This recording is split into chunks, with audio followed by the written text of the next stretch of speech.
حمدا والصلاۃ والسلام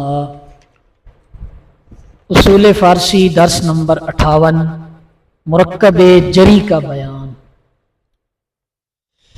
مرکبات کا بیان ہم پڑھ رہے تھے اور اب ہم مرکب جری کا بیان پڑھنے لگے ہیں۔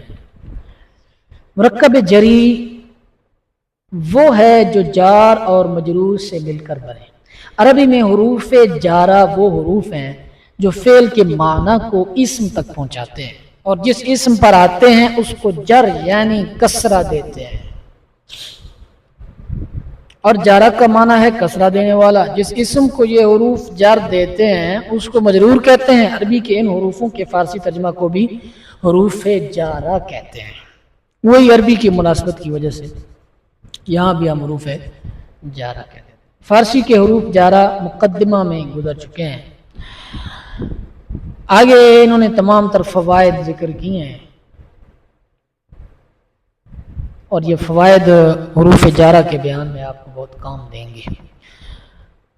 سب حروف جارہ اپنے مجرور سے پہلے آتے ہیں، لیکن حرف را اپنے مجرور کے بعد آتا ہے۔ تمام حروف جارہ شروع میں آئیں گے اور حرف را جو ہے، حرف را بھی حروف جارہ میں سے ہے، یہ بعد میں آئے گا، یہ مجرور کے بعد میں آئے گا۔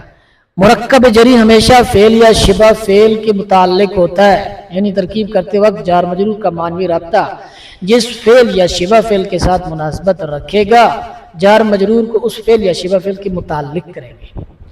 جہاں بھی جار مجرور آئے گا اس کو کسی نہ کسی کے متعلق کرنا پڑے گا۔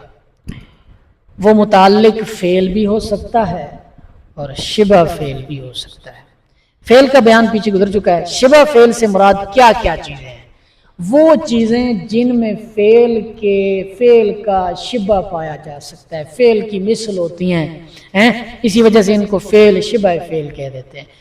مصدر، حاصل مصدر، اسم فاعل، اسم مفعول، اسم تفضیل، اسم مبالغہ، اسم منصوب، صیغہ صفت، یہ جو ہے نا 1 2 3 4 5 اور 8 چیزیں، یہ 8 چیزیں شبہ فعل ہے۔ پہلے دیکھیں گے فعل ہے کہ نہیں ہے، اس کے متعلق ہو سکتا ہے کہ نہیں ہو سکتا۔ اگر فعل کے متعلق ہو سکتا ہے تو ٹھیک فابیا، ورنہ شبہ فعل کے متعلق جار مجرور کو کیا جائے گا۔ جار مجرور فعل کے متعلق کرنے کی مثال جیسے مزاج تو از حال طفلی نگشت، تیرا مزاج بچپنے سے نہ بدلا۔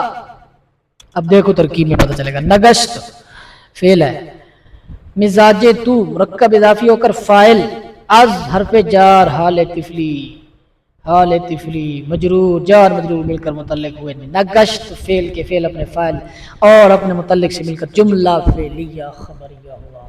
جار مجرور کو کسی نہ کسی کے متعلق کرنا پڑے گا، یہ بات ذہن میں رکھنی ہے۔ جار مجرور کو شبہ فعل کے متعلق کرنے کی مثال جیسے زبان تا بود در دہاں جائے گی، زبان جب تک منہ میں موجود ہے۔ اب دیکھو یہاں جو ہے نا، یہاں شبہ فعل کے متعلق کیا جائے گا۔ ترکیب تا وقتیہ شرطیہ،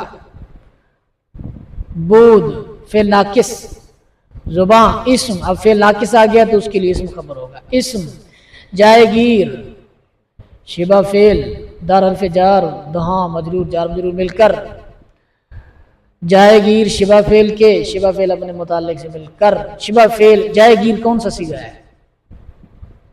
اسم فاعل کا صیغہ ہے، اور یاد کرو اسم فاعل کو، اس میں کہا تھا انہوں نے کبھی امر کے صیغہ کے شروع میں کوئی اسم لگا کر بھی فاعل بنا دیتے ہیں تو گیرد سے، گرفتن مصدر سے، گیرد مضارع سے، گیر امر کے شروع میں جائے لگا کر بنا دیا، جائے گی شبہ فعل، در حرف جار، وہاں دا مجرور، جار مجرور مل کر متعلق ہوئے، جائے گی شبہ فعل کی، شبہ فعل اپنے متعلق سے مل کر جملہ خبر ہوئی فعل ناقص کی۔ فعل ناقص پہلے فعل ناقص آیا تو اب ہم نے اسم خبر تلاش کرنا ہے، اسم تلاش کر لیا تو خبر تلاش کرنا ہے۔ خبر تلاش کرنے نکلے تو آگے ہم نے دیکھا تو وہ تو جناب والا شبہ فعل آیا ہوا تھا۔ جب شبہ فعل آیا تو اس کے بعد جار مجرور تھا، جار مجرور تھا تو جار مجرور کے لیے ہم نے متعلق تلاش کرنا تھا، متعلق ہم نے تلاش کیا تو فعل نہ پایا، جب فعل نہ پایا تو ہم نے شبہ فعل پایا، جب شبہ فعل پایا تو اس کو اس کے متعلق کر دیا، شبہ فعل کر کے جملہ بنا کر اس کے لیے خبر بنا دیا۔ سمجھ آ رہی ہے؟ فعل ناقص کی فعل ناقص اپنے اسم و خبر سے مل کر جملہ فعلیہ خبریہ ناقصہ ہوگا. سمجھ آئیے؟ ایک فعل یا شبہ فعل کے دو یا دو سے زیادہ متعلقات بھی ہو سکتے ہیں، یعنی کہ ایک فعل کے زیادہ متعلق بھی ہو سکتے ہیں، جیسے زید نویسندہ اسد با قلم در خانہ. دیکھو با قلم، با بھی حرف جارہ، در بھی حرف جارہ، قلم مجرور، خانہ مجرور، تو یہ دو اس کے لیے، ان دونوں کو جار مجرور کو نویسندہ کے متعلق کریں گے. نویسندہ شبہ فعل اس میں فاعل.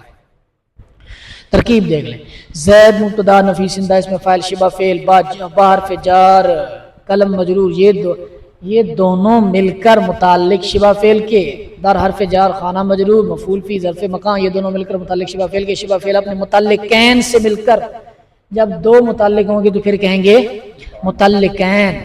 متعلقین سے مل کر خبر ہوئی است رابطہ جملہ اسمیہ، یہ جملہ اسمیہ کا رابطہ ہے است، مبتدا بخبر جملہ اسمیہ خبری ہوگا. تنبیہ، یہ ضرور یاد رکھیں کہ جار مجرور کا معنوی تعلق جس فعل یا شبہ فعل کے ساتھ ہوگا، جار مجرور اسی کے متعلق ہوگا، چاہے وہ فعل یا شبہ فعل جار مجرور کے ساتھ ذکر ہوا ہو یا فاصلے پر ذکر ہوا ہو. اس بات کی سمجھ آئی ہے کہ یہ نہیں کہ آپ دیکھتے پھریں کہ فعل کے ساتھ ہوگا جار مجرور تو ہم اس کو متعلق کریں گے، یا شبہ فعل کے ساتھ ہوگا تو ہم اس کو متعلق کریں گے، بلکہ اس کا معنوی طور پر تعلق ہونا چاہیے. معنوی طور پر، معنی کے لحاظ سے دور بھی پڑا ہوگا تو ہم اس کو متعلق کر دیں گے. جیسے یہی دیکھ لیجئے اوپر کی مثال میں انہوں نے کہا کہ زید نویسندہ است با قلم در خانہ. در خانہ اب نویسندہ سے دور پڑا ہے، ٹھیک ہے، لیکن معنوی ربط ہے، اس وجہ سے متعلق کر دیا. جہاں فعل یا شبہ فعل ذکر نہ ہو وہاں مقام کی مناسبت سے فعل یا شبہ فعل مقدر نکال لیتے ہیں. یہ بات سمجھنے کی ہے. جیسے بنام جہاں دار جاں آفرین سے پہلے ابتدا میں کنم فعل مقدر نکالتے ہیں. یہ مثال آپ پہلے بھی پڑھ چکے ہیں. جہاں فعل یا شبہ فعل ذکر نہیں ہوگا وہاں شبہ فعل یا فعل مقدر نکال لیں گے. یہاں ذکر نہیں تھا تو ہم نے نکالنا پڑا، کیوں کہ با حرف جارہ آ رہا تھا. میں نے آپ کو بتایا جہاں بھی جار مجرور آئے گا اس کو کسی نہ کسی کے متعلق کرنا پڑے گا. پہلے آپ دیکھیں گے فعل کے متعلق ہو سکتا ہے کہ نہیں. اگر فعل کے متعلق ہو سکتا ہے تو ٹھیک ہے، اگر نہ شبہ فعل دیکھیں شبہ فعل ہے کہ نہیں. اگر شبہ فعل بھی نہیں ہے، فعل بھی نہیں ہے، تو پھر مقدر نکالیں فعل یا شبہ فعل.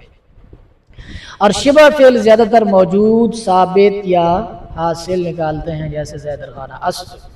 یہ موجود، ثابت یا حاصل کیا ہے؟ یہ شبہ فعل ہیں فرضی، مقدر کیے گئے شبہ فعل.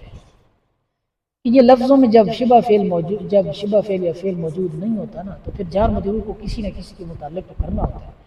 اور پھر وہ اسی طرح کے حروف، یہ تین مشہور ہیں، اور بھی موقع کے مقام مناسبت سے نکال سکتے ہیں. اب دیکھو سمجھو، زید در خانہ اسد، زید گھر میں موجود ہے. تو اب اس کا شبہ فعل کیا نکالیں گے؟ زید در خانہ موجود است. سمجھ آ رہی ہے؟ اب مسئلہ یہ تھا کہ در زید تو مبتدا آ گیا، در خانہ کو ہم کس کے متعلق کریں؟ تو اس کے لیے ہم نے موجود نکالا، در خانہ کو موجود کے متعلق کر کے تو ترکیب کیا کرتے ہیں؟ زید مبتدا در خانہ مجرور، جار مجرور مل کر متعلق ہوئے، موجود خبر محذوف کے، است رابطہ مبتدا خبر مل کر جملہ اسمیہ خبر. موجود کے خبر کے متعلق ہو کر یہ جملہ ہو جائیں گے، جملہ ہو کر، شبہ جملہ ہو کر یہ خبر ہو جائیں گے زید کی، زید مبتدا خبر مل کر پھر جملہ اسمیہ. جار مجرور فاعل، جار مجرور فاعل مفعول مبتدا اور خبر نہیں بن سکتے. کیا جی؟ فاعل مفعول مبتدا اور خبر بن سکتے، بلکہ فعل یا شبہ فعل کے متعلق ہوں گے. لیکن کبھی سمجھو تغلیباً جار مجرور کو خبر کہہ دیتے ہیں. جیسے زید در خانہ اسد، زید گھر میں موجود ہے، زید مبتدا در خانہ خبر اسد رابطہ مبتدا خبر مل کر جملہ اسمیہ خبر. کیا کہہ رہے ہیں؟ تغلیباً جار مجرور کو خبر کہہ دیتے ہیں. تغلیباً کا کیا معنی؟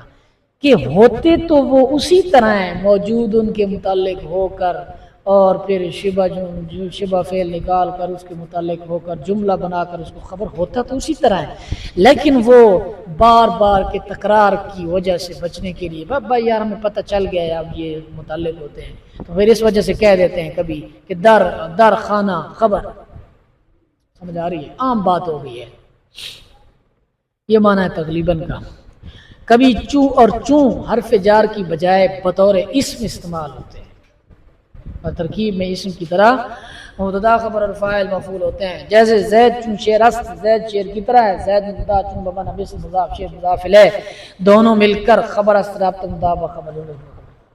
یہی بتانا چاہ رہے ہیں کہ چوں اور چوں یہ حروف جارہ تو ہیں، لیکن یہ کبھی جو ہے بطور اسم استعمال ہوتے ہیں، ترکیب میں اسم کی طرح مبتدا بنتے ہیں، خبر بنتے ہیں۔ ویسے تو ہم نے کہا تھا کہ یہ نہ مبتدا بن سکتے ہیں، نہ خبر بن سکتے ہیں، نہ فاعل بن سکتے ہیں، نہ مفعول بن سکتے ہیں، لیکن جب بطور اسم استعمال ہوتے ہیں تو پھر فاعل مفعول بن سکتے ہیں، جیسے زید چون شیر است، زید مبتدا ہے بمعنی مثل، زید مبتدا چون بمعنی مثل مضاف شیر مضاف الیہ، مضاف چون بمعنی مثل مضاف، چون بمعنی مثل مضاف، شیر مضاف الیہ، دونوں مل کر خبر است رابطہ مضاف خبر۔ یہ تھا آج کا درس، بہت ہی عالی شان، اور اس کے بعد جناب والا مشق ہے وہ آپ نے کرنی ہے، اور سبق پر توجہ دیجئے، تراکیب کیجئے، فن پر شاہ سواری سیکھیے اور زیادہ سے زیادہ تکرار کیجیے۔